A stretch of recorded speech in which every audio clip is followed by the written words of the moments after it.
우리가 정말 간단히 보지 말아야 될 것이 있는데 그것이 우리의 마음속의 내면의 죄성입니다.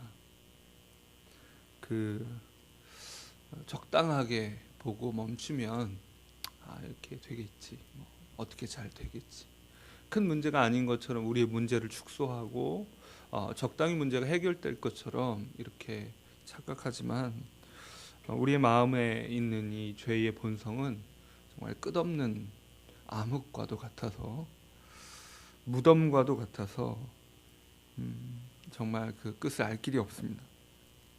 죄성을 간과할 때 어떤 일이 나타나는가?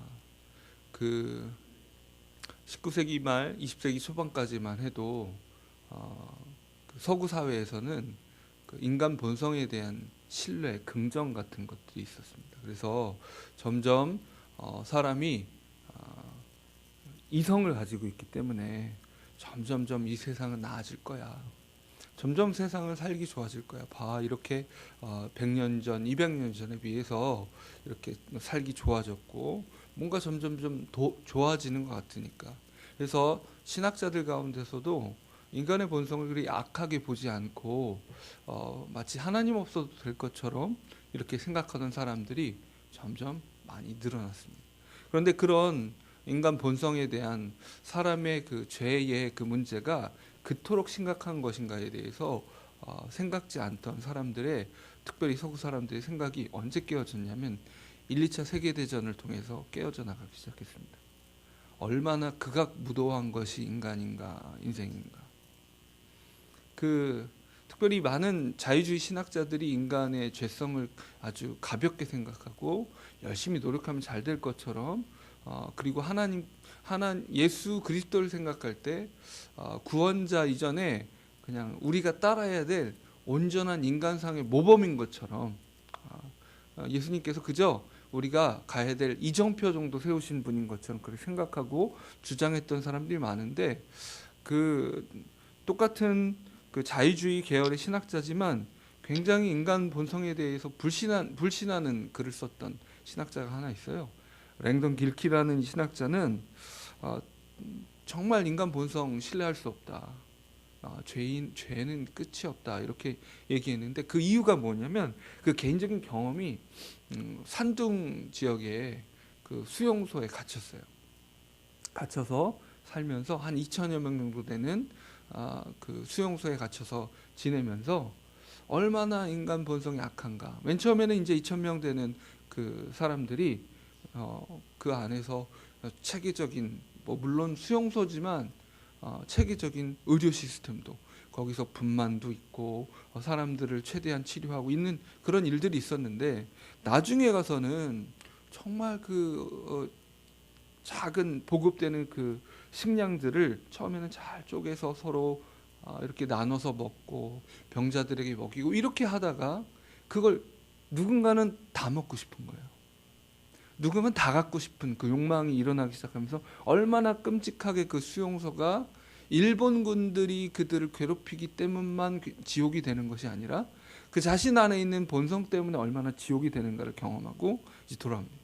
그리고 나서 이제 미국에 돌아가서 이제 교회들을 섬기고 설교하고 하면서 본 게 무엇이냐면, 내가 그 수용소에서 본 아주 처참한 정말 악한 그 죄의 본성이 지금 이 교회들 가운데 여전히 살아있고 더 뚜렷이 살아있고 더 무덤이 되고 있구나라는 걸 아주 절감을 하게 됩니다.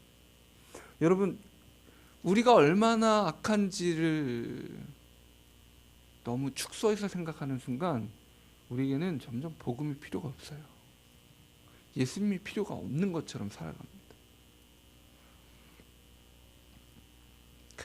다시 한번 오늘 예레미야는 심판에 대해서 이야기합니다.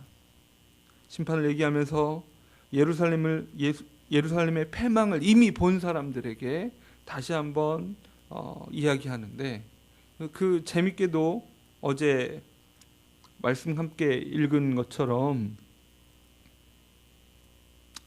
유다 사람들이 남아있던 남은 세력들이 이렇게 얘기합니다. 우리 앞에 조금만 올라가면 5절에 그들이 예레미야에게 이르되 우리가 당신의 하나님 여호와께서 당신을 보내사 우리에게 이르시는 모든 말씀대로 행하리이다.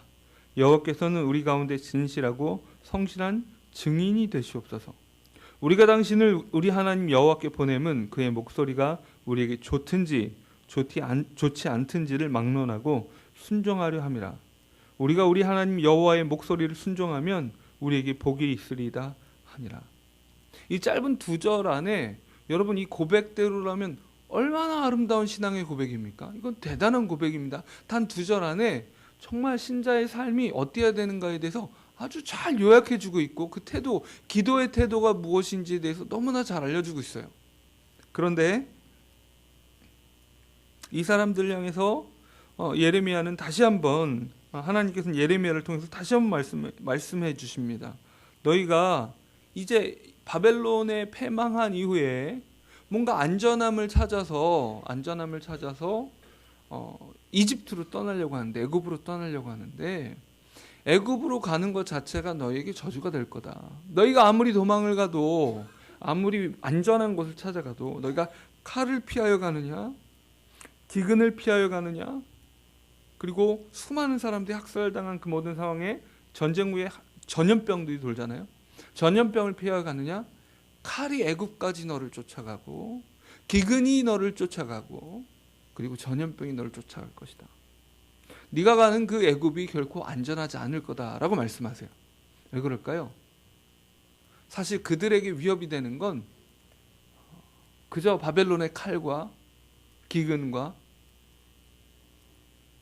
그 모든 전염병이 아니고, 그것을 통해서 그들이 하나님 앞에 쌓아 올린 그들의 바벨탑, 하나님 없이 쌓아 올린 그들의 성벽을 무너뜨리시는 하나님의 집요한 공격이 그들에게 위협이 되는 거거든요. 이미 예루살렘 성벽이 무너지는 것을 경험했습니다. 시드기야 왕이 끝까지 어떻게 했는지 우리 함께 보셨죠. 멸망할 거라고. 바벨론에 항복하지 않으면 당신은 정말 처참한 꼴들을 보게 될 거라고. 하지만 마지막까지 어떻게 합니까? 비밀로 해달라고 합니다. 시드기야 왕이. 나한테 얘기한 이걸 비밀로 해달라고. 왜냐하면 이 얘기를 하는 순간 예루살렘 성에 버티고 있던 그 마지막까지 포위망 속에서 투항하지 않고 함께 저항하던 사람들이 포기해버릴까 봐, 자기를 배신해 버릴까 봐. 배신할 때 보통 어떤 일들이 일어나나요? 뭐 삼국지를 보던 역사를 보던 어때요? 적군에 투항할 때 우리 왕의 목을 가지고, 그죠? 생명을 취해서 내가 이렇게 내 왕을 죽이고 당신에게 투항한다, 이런 식의 하잖아요. 싫은 거예요. 그럴까 봐. 그리고 항상 내가 어떻게 될까에 대한 염려를 시드기야 왕이 끝까지 갖습니다. 왜 그럴까요? 시드기야 왕에게 예루살렘 성은 나의 성이니까. 끝까지 마지막 순간 아무리 비참해질지라도 내가 끝까지 포기할 수 없는 나의 성이니까 그 성 포기 못해서 몸부림을 치는 모습입니다. 그런데 그 모든 것들이 무너진 상황을 이미 봤어요. 봤는데도 불구하고 어떻습니까? 예루살렘 성은 이미 무너졌습니다. 무너졌는데 여전히 뭘 하고 있어요? 여전히 성 쌓는 일을 하고 있고, 여전히 나를 안전하게 할 것이 무엇인지를 찾아다는 일을 하고 있습니다. 바벨론의 칼만 보입니다. 그 바벨론을 쓰시는 하나님은 보이지 않는 거예요. 그러니까 계속 두려움에 쫓기는 인생을 살아갑니다. 실패가 두렵고, 외로움이 두렵고, 수치당할 것이 두렵고, 무능해질 것이 두렵습니다. 여러분에게, 우리 자신에게 바벨론의 칼이 무엇입니까? 우리가 두려워서 떠는 그 칼이 무엇이고, 그 재난이 무엇이고, 그 고통이 무엇입니까? 그저 그것만 피하고 싶은 거예요. 그저 그것만. 자기 우상을 포기 못하는 고집스러운 인생입니다. 그 두려움을 피해서 하나님께로 달아나는 것이 아니라 그 두려움을 피해서 애굽에 있는 또 다른 성을 향해 달아납니다. 예루살렘 성벽이 아니면 애굽의 성벽이라도 필요하다. 불순종의 결과에 대해서 하나님은 계속 말씀하십니다. 칼과 기근과 전염병으로 추격하시는 그 하나님께서 하나님의 분노 앞에서 다시 경험하게 될 거라고. 그 멸시와 한탄과 저주와 치욕을. 여러분, 예루살렘 성이 무너질 때 그 처참한 상황들이 얼마나 기가 막힌지에 대해서 예레미야 애가를 보면 너무나 자세히 나옵니다. 어떻게 전쟁을, 어떻게 그 참혹함을 말로 다 할 수 있겠습니까? 정말 이런 표현들이야말로 정말 끔찍하죠. 어린 아이들을 돌에 메어치고 라고는 표현들. 여러분, 얼마나 끔찍하게 그 모든 고통을 경험했을 텐데 하나님은 다시 한번 말씀하십니다. 예루살렘 성이 무너지는 그 고통을 너희가 다시 한번 당하게 될 거라고. 애굽의 성벽 안에 들어가서 이 성벽 안에 들어가 있으면 괜찮겠지 생각했던 너희가 다시 한번 그 성이 무너지며 그 참혹한 꼴을 다시 당하게 될 거라고. 왜 이렇게 비참함들을 계속 경험할까요? 두려워해야 될 것들을 두려워하지 않기 때문입니다. 하나님 앞에 세운 바벨탑을 끝끝내 허무시는 그 하나님의 손을 두려워하지 않고 하나님께 사용하신 어떤 도구와 어떤 고통들이 두려워서 그것만을 피하려고 몸부림을 치는 겁니다. 여러분, 이런 경우 있습니다.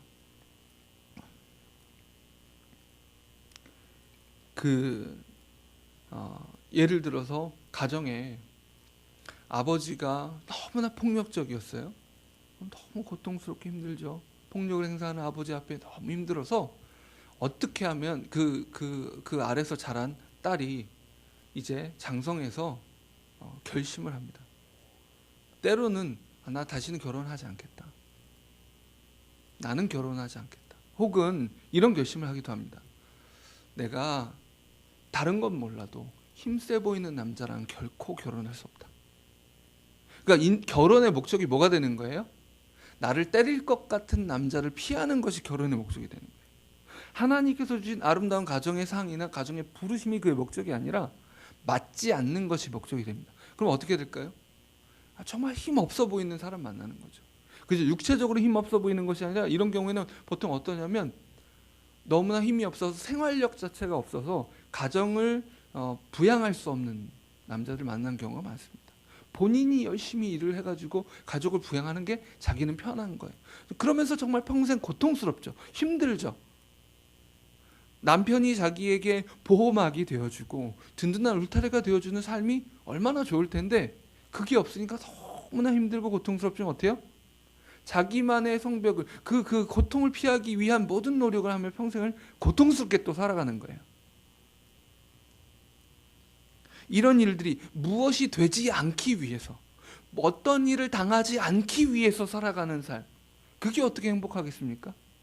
내가 경험한 작은 고통의 테두리가 요만큼 있어요. 그 테두리만 벗어나면 된다고 생각해요. 여러분, 이 세상의 고통이 하나입니까? 저주가 하나입니까? 슬픔이 하나입니까? 그렇지 않잖아요.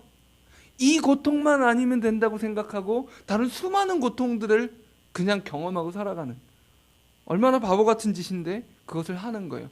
바벨론의 칼을 피해서 도망하는 예루살렘 백성들이, 이스라엘 백성들, 유다 백성들이 하고 있는 일이 그것이고, 그저 우리의 과거의 어떤 경험만을 피해서 내가 경험한 어떤 고통만을 피해서 살아가는 우리의 삶이 바로 이렇습니다. 그것을 통해서 물론 모든 고통이 하나님을 치시는 것만은 아닙니다. 모든 고통을 통해서 하나님이 우리의 예루살렘 성을, 우리의 성벽을 무너뜨리기 위해서만 고통을 주시는 게 아니에요. 어떤 때는 고통의 이유를 알 수 없을 때도 있고, 또 어떤 고통은 하나님의 영광을 위해서 예비된 고통이 있습니다. 하지만 우리의 죄를 추격하시는 하나님께서 우리를 허무시기 위해서, 왜요? 살리셔야 되니까. 가짜 인생 살아가면 아무것도 아니니까 그 가짜 인생을 허무시고 새로운 인생을, 보라 이전 것은 지나갔으니 새 것이 되었도다 선언하시기 위해서 우리를 추적하시는 그 하나님 앞에 우리가 항복하고 내려놓아야 될 바로 그때에 계속 새로운 성벽을 향해서 도망치는 우리의 모습.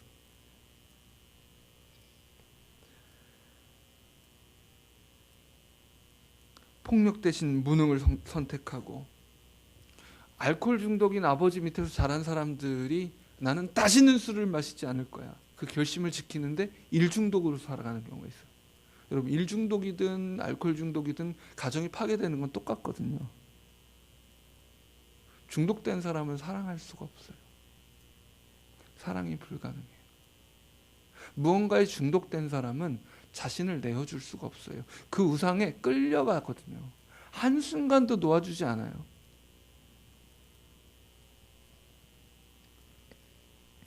이제 우리는 성벽을 쌓기 위해 달려가는 인생인 우리를 랭돈 길키가 발견했던 것처럼 끊임없이 그 안에서, 우리 안에서 지옥을 만들어내는 우리의 내면을 정직하게 인정할 필요가 있습니다. 우리는 아직 다 몰라요. 우리가 얼마나 깊이 있게 죄인인지를 잘 몰라요. 왜 그러냐면 우리가 경건해질수록, 우리가 뭔가 경건해지고 은혜를 받을수록 우리 안의 죄성은 그만큼 더 교활해집니다. 그만큼 더 교활하게 우리를 속여요. 처음 예수 믿을 때는 죄가 너무나 단순하고 극명한 문제, 너무나 뚜렷하게 드러나는 문제로 딱 보여지는 거죠. 그런데 한번 회개했으니까 어때요? 그 행동 양식만큼 피한 우리의 모습을 볼 수 있어요.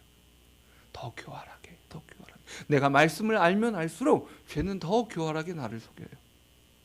나의 노력으로 그것이 되지 않는다는 사실을 정말 깊이 인정하지 않으면 우리의 모든 아름다운 은혜의 경험이 우리를 속이는 재료가 됩니다.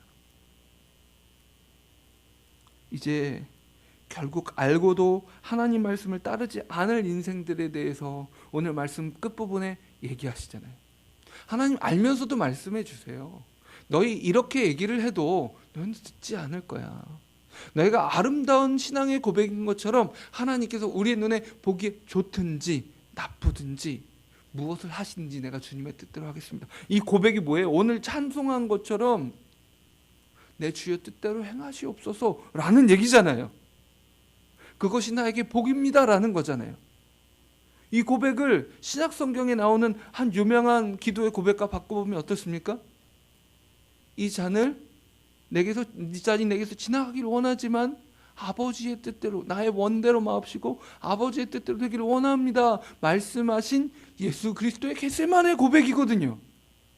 이 정말 아름다운 고백을 하면서도 하나님을 속이고 자신을 속일 수 있다는 겁니다. 이 새벽에 어떤 고백을 하는 것보다 다시 한번 하나님, 다윗이 고백했던 것처럼 내 마음을 감찰하옵소서. 나도 내 마음을 다 모릅니다. 여러분, 우리가 얼마나 많은 죄를 짓는 줄 압니까? 몰라요. 산처럼 많은 죄를 지으면 그 죄를 하나하나 숫자를 세서 회개할 수 있는 우리입니까? 아니잖아요. 우리 자신을 살피며 감찰해달라고 하나님 앞에 내 안에 있는 이 죄의 구렁텅이가 얼마나 깊은지를 보게 해달라고 하나님께 간구하기를 소원합니다. 이제 그 모든 두려움에 떨리면서 매번 몸부림치고 있고 바벨론 칼 앞에서의 예루살렘 성벽을 마지막 순간까지 포기하지 않는 내 안의 시드기야, 그리고 예루살렘 성이 무너져 내려가는 그 끔찍하고 처참한 모습을 눈으로 그냥 똑똑히 봤으면서 그저 또 다른 성벽을 찾기 위해서 참된 성벽이 되신, 나의 산성이 되신 예수 그리스도 앞에 달려가는 대신에 가짜 성벽, 애굽의 가짜 성벽을 찾아 또다시 달려가는 우리 자신의 모습을 보면서 우리는 그 두려움을 이겨낼 수 있는 유일한 구원 되신 예수 그리스도에 대해서 다시 오늘 깊이 묵상하길 원합니다. 찬양하십시오. 그분을 바라보십시오. 초점을 맞추세요. 우리 속에서 그가 부르짖으며 기도하십니다. 겟세마네의 그 기도, 내려놓음의 기도를 하시면서 부르짖습니다. 예수님께서 하늘의 군대를 동원해서 성벽을 쌓는 대신 십자가를 지셨잖아요. 가장 위험해 보이는 그 자리, 그 부르심의 자리에 머무르셨을 때 그 부활의 영광을 맛보셨습니다. 다시 한번 말씀드립니다. 하나님께서 우리의 방패와 우리의 성벽이 되십니다. 예루살렘이 아닙니다. 애굽이 아닙니다. 어제 이제 시험 끝난 화성고의 기도 모임에 들어가서 아이들과 이제 기타치면 찬양을 하는데 오늘은 좀 더 찬양을 더 했으면 좋겠다라는 마음이 있어요. 시험에 정말 일주일 동안 쫓기고 애썼던 친구들인데 기도하러 왔어요. 이제 집에 간 친구들은 다 집에 갔고 기숙사에 남아 있는 친구들만 교회 이제 기도하러 왔어요. 그런데 함께 찬양하고 찬양을 처음엔 원래는 한 곡만 부르는데 두 곡, 세 곡 계속 반복해서 부르면서 뭐가 느껴지냐면 흩어졌던 마음들이 초점이 분명해지는, 하나님이 내게 어떤 분이시고 내게 어떻게 구원이시고 내 마음을 왜 그분께만 맡겨드려야 되는지에 대해서 초점들이 쫙 맞아져 가기 시작하는 거예요. 여러분, 가장 중요한 영적 훈련 중에 하나가 찬양입니다. 하나님이 누구신지를 기억하는 것. 이 새벽에 다른 기도도 물론이지만 하나님이 내게 어떤 분이신지를 기억하며 찬양하는 기도를 하시기 바랍니다. 하나님은 우리의 성벽이십니다. 우리의 방패십니다. 다른 어떤 것도 하나님을 대신할 수 없습니다.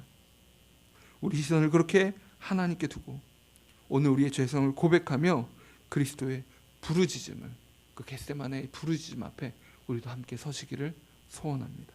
기도하겠습니다. 하나님 아버지, 오직 우리의 산성이고 방패 되신, 우리의 안전이고 우리의 피난처가 되신 그 하나님을 찬양하며 높여드립니다. 그 어떤 것도 하나님을 대신할 수 없고 그 예수 그리스도의 구원의 손길을 대신할 수 없습니다. 이제 이 새벽 우리가 다시 한번 예수 그리스도 십자가 그 발 아래 무릎 꿇기를 원합니다. 주님의 등 뒤에 숨기를 원합니다. 우리가 삼던 또 다른 피난처, 또 다른 성벽들을 허물어 버리시는 그 하나님이 은혜로운 하나님이신 것을 고백합니다. 가짜에 속지 않게 하시고 우리 내면에 있는 끊임없이 두려움에 사로잡히고 쫓기고 우리가 두려워하는 그 바벨론의 칼 앞에 그저 그것만 피하고자 하는 우리의 본능적인 이 몸부림들을 멈추게 하여 주옵소서. 우리 스스로 멈출 수 없으니 우리 안에 있는 예수 그리스도께서 우리 마음을 다시 한번 오늘 잠잠케 하시며 오직 예수밖에 없음을, 십자가의 그 은혜 앞에 서는 것밖에 없음을 오늘도 깊이 경험하게 도와주시옵소서. 겟세마네의 기도, 주의 뜻대로 되길 원합니다. 아버지의 뜻대로 되길 원합니다. 그 기도가 우리 마음속에 그저 형식과 그 내용으로만이 아니라 우리 중심으로부터 터져나오기까지 주님, 우리의 마음을, 우리의 심령을 만져 주시옵소서. 예수 그리스도의 이름으로 기도합니다. 아멘.